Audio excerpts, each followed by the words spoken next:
Praise the lord. ప్రభువైన యేసు నామములో అందరికీ వందనములు. యేసయ్య మాటను ఈ కార్యక్రమాన్ని వీక్షించడానికి ప్రేమతో నేను మిమ్మను ఆహ్వానిస్తున్నాను. ఈ దినము యోహాను సువార్త 7వ అధ్యాయము 37వ వచనం నుండి 44వ వచనాల వరకు ధ్యానించుకుందాం. ఆ పండుగలో మహాదినమైన అంచె దినమున యేసు నిలిచి, ఎవడైనను దప్పిగొని నెడల నా యొద్దకు వచ్చి దప్పి తీర్చుకునవలెను. నా యందు విశ్వాసముంచు వాడెవ్వడును లేఖనము చెప్పినట్లు వాని కడుపులో నుండి జీవ నదులు పారునని బిగ్గరగా చెప్పెను. తన యందు విశ్వాసముంచు వారు పొందబో ఆత్మను గూర్చి ఆయన ఈ మాట చెప్పెను. యేసు ఇంకను మహిమ పరచబడలేదు గనుక ఆత్మ ఇంకను అనుగ్రహింపబడి ఉండలేదు. జనసమూహములో కొందరు ఈ మాట విని నిజముగా ఈయన ఆ ప్రవక్తయే అనిరి. మరికొందరు ఈయన క్రీస్తనిరి. మరికొందరు క్రీస్తు గలిలీల నుండి వచ్చునా, క్రీస్తు దావీదు సంతానములు పుట్టి దావీదు ఉండిన బెత్లెహేము గ్రామముల నుండి వచ్చునని లేఖనము చెప్పుట లేదా అనిరి. కాబట్టి ఆయనను గూర్చి జనసమూహములో భేదములు పుట్టెను. వారిలో కొందరు ఆయనను పట్టుకున్నదలచి గాని ఎవడునూ ఆయనను పట్టుకునలేదు. ప్రియ దేవుని బిడ్డలారా, ఇది ఒక చాలా ఆసక్తికరమైన సన్నివేశంతో కూడిన మాటలు యేసయ్య ఈరోజు మనకు తెలియచేస్తూ ఉన్నాడు. పండుగ యొక్క మహాదినములు లేక చివరి రోజైన గమనించండి. పండుగ ఎప్పుడు కూడా వారు యెరూషలేములో వారు ఆచరించినప్పుడు సుమారుగా 8 రోజులు వారు ఆ పండుగను వారు ఆచరిస్తారు. ఒక విశ్రాంతి దినము ప్రారంభించి మరొక విశ్రాంతి దినముతో వారు ముగిస్తూ ఉంటారు.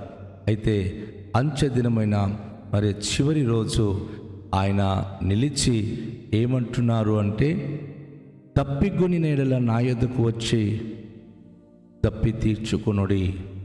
యేసు ప్రభువారు జీవజలముల ఊట. ఎవరైనా సరే తప్పిగొనినటువంటి వ్యక్తులుంటే నా దగ్గరికి రండి. వాస్తవంగా యేసయ్యకి తెలుసు, జనసమూహం అప్పుడు ఆత్మీయ దాహముతో పెనుగులాడుతున్నారు. అనేక మందికి ఆత్మీయంగా ఈ విషయాలు తెలియక లోక సంబంధంగా ప్రయాసపడి జీవితంలో అనేక మంది కృంగిపోతున్నారు, ఎండిపోతున్నారు. తృష్ణ దుప్పి నీటి వాగుల కొరకు తృష్ణ గొనుచున్నట్లు జనసమూహము దేవుని మాటల కొరకు దైవ సన్నిధి కొరకు వెతుక్కుంటూ ఎంతో అలసి సొలసి ఉన్నారు. అందుకే ప్రభు నా యొద్దకు రండి, మీరు దప్పి తీర్చుకోండి అని ఒక అద్భుతమైన మాటను తెలియచేశారు. అయితే అదే సమయంలో ప్రభువారు ఒక విలువైన విషయాన్ని తెలియచేస్తున్నాడు. ఏంటంటే, నా యందు విశ్వాసముంచు వాడెవ్వడును లేఖనము చెప్పినట్లు వాని కడుపులో నుండి జీవజల నదులు పారునని బిగ్గరగా చెప్పాడు. యేసు ప్రభునందు విశ్వాసముంచిన వారికి లేఖనము చెప్పినట్లుగా వారి కడుపులో నుండి జీవజల నదులు పారును అని చెప్తా ఉన్నాడు. గమనించండి, వర్షకాలం వచ్చినప్పుడు అధికంగా వర్షము మోతాది ఎక్కువగా కురిసి కంటిన్యూగా వర్షం కురిసినప్పుడు ఊటలు ప్రారంభిస్తుంది. యేసు ప్రభు యొక్క మాటలు నిత్యము వింటున్నటువంటి బిడ్డలు వారు యేసయ్య మాట తమ హృదయములో ఉంచుకున్నట్లయితే వారి కడుపుల నుండి అనేక మందికి బ్రతికించే మాటలు జీవజల నదులు పారును అని తెలియజేశారు. మనవి మాట్లాడితే అనేక మందికి గాయపరిచినట్లుగా ఉంటుంది, అనేక మందికి బాధించే మాటలు పలుకుతాం. కానీ యేసయ్య మాటలు వింటూ యేసయ్య ద్వారా కనుక మనం మాట్లాడగలిగితే ఎలాంటి బాధతో వేదనతో కృంగిపోయిన వారితో సహితము మనము వారికి జీవము పోసిన వారమై బ్రతికించే వారమై ఉండగలుగుతాం. అది యేసు ప్రభువారు తెలియచేస్తూ ఉన్నారు. అలాగే యేసుప్రభు వారు ఒక మాట అంటాడు, తన యందు విశ్వాసముంచువారు పొందబో ఆత్మను గూర్చి ఆయన ఈ మాట చెప్పాను. యేసు ఇంకను మహిమపరచబడలేదు గనుక ఆత్మ ఇంకను అనుగ్రహింపబడి ఉండలేదు. ఆ దినాల్లో అనేక మంది వింటున్నారు, కానీ యేసును మహిమపరచట్లేదు.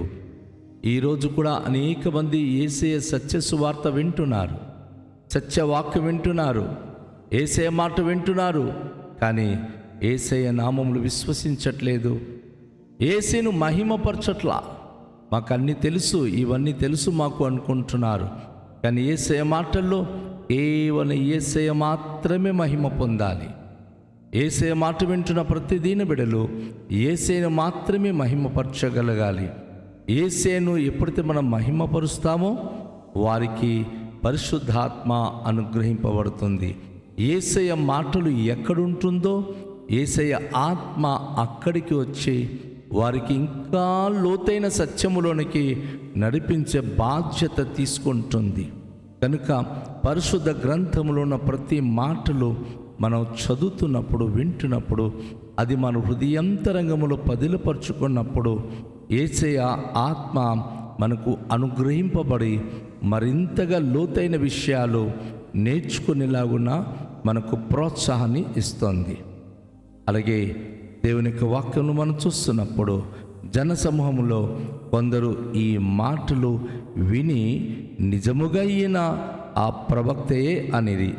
ఇక్కడ రెండు రకాల అభిప్రాయాలు ప్రజలలో కలిగింది. మరికొందరు ఈయన క్రీస్తు అనేది,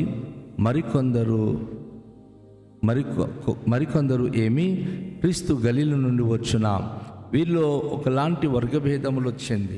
కొందరు ఏమంటున్నారంటే ఈయన ప్రవక్త అని, కొందరు అంటున్నారు లేదు ఇతను క్రీస్తు అని.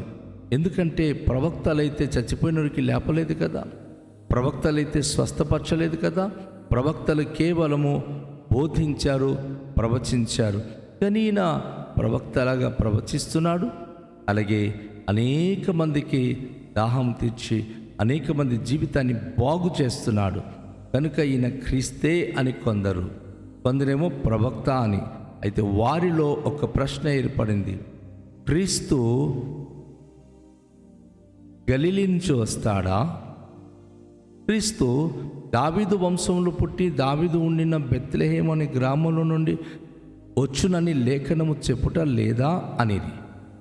చూడండి, వారు ఎంత లేఖనము గురించి అవగాహన కలిగిన వారు. కొందరు అంటున్నారు గలిలీ నుంచి వచ్చాడు అని. ఎందుకంటే యేసు ప్రభువారు పుట్టింది రహస్యము చాలామందికి తెలియదు. యేసు ప్రభువారు దావీదు పట్టణమైనటువంటి బెత్లెహేములో పుట్టి పెరిగాడు.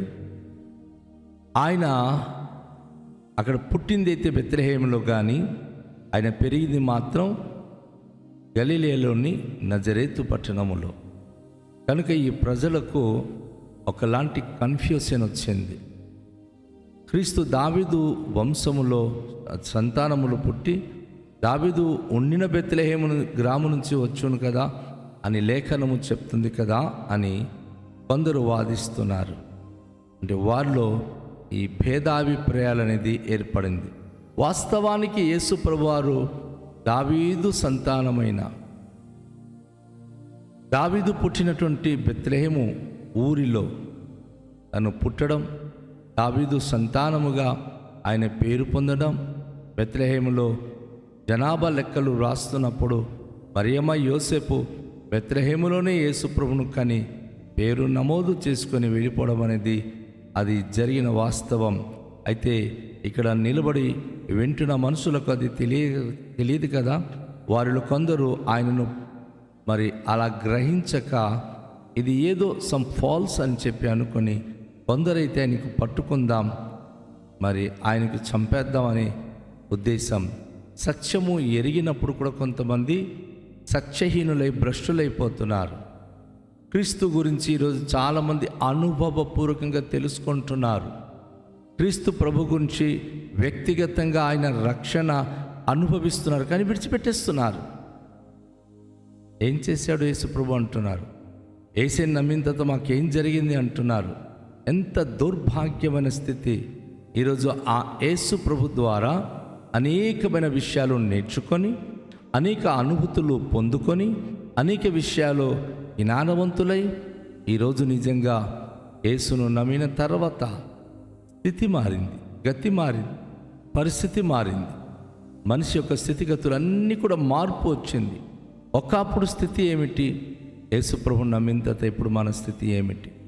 విశ్వాసంతో ప్రభుతో జీవిస్తున్న అనేక మందికి యేసు ప్రభు దగ్గరికి వచ్చినప్పుడు నమ్ముకున్న తర్వాత ఆ మెస్సయ్య ఎలా మార్పు చేస్తున్నాడనేది అనుభవపూర్వకంగా తెలుసుకుంటున్నారు. కానీ చాలామంది తనను వెంబడించలేకపోతున్నారు. తనను గ్రహిస్తున్నారే కానీ తనను వెంబడించలేకపోతున్నారు.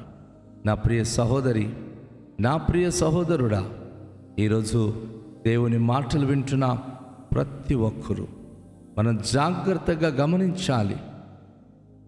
ఆయన దగ్గర మనము అలసి సొలిసిపోయిన జీవితాలను తన జీవజలపు ఊటతో నింపి మన కడుపు నుంచి ఊరటి నీటి బుగ్గగా, అనగా మనము అనేకులకు ఆశీర్వాదకరమైన వ్యక్తులుగా ఉండాలని దేవుడు మన ఎడల అద్భుత కార్యములు చేయాలని ఆశపడుతున్నాడు.